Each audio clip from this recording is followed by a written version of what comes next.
नमस्कार मैत्रिणींनो, साधी बाही कशी काढायची मी ती एक सोपी पद्धत सांगणार आहे. 4 फोल्डमध्ये अस्तर टाकून घ्यायचे आहे. त्यामध्ये आपल्याला 8.5 इंचाची घडी घ्यायची आहे.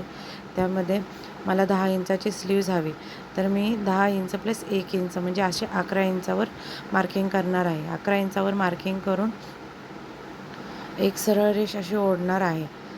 अशा पद्धतीने तुम्ही बघू शकता व्हिडिओमध्ये. त्यानंतर मी 3.5 इंच डाऊन करणार आहे. त्यामध्ये 2 इंच मी एक्स्ट्रा मार्जिन घेणार आहे. मग ती रेष टाकून वरून 1.5 इंच घेणार आहे आणि मग ती एक सरळ रेष घेणार आहे.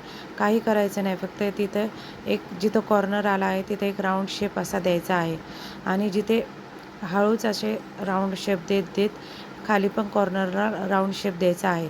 म्हणजे आपली बाही फुगा येणार नाही. मेन कारण याचं अशी बाही काढली तर फुगा येणार नाही बाहीला. आणि खालून मग 4.5 इंच दंडघेर टाकायचा आहे. दंड आणि 2 इंच शिलाई मार्जिन अशी सरळ रेष ओढून घ्यायची आहे. मग या दोघांचा मध्य करायचा आणि 1.5 इंच डाऊन करायचा आणि तिथून हा आतल्या भागाचा शेप द्यायचा, म्हणजे पुढील भागाचा शेप द्यायचा, म्हणजे छान अशी बाही बसते आणि फुगा पण येत नाही.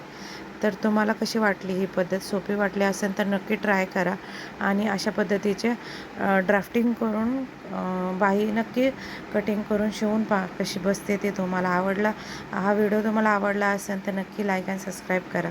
धन्यवाद.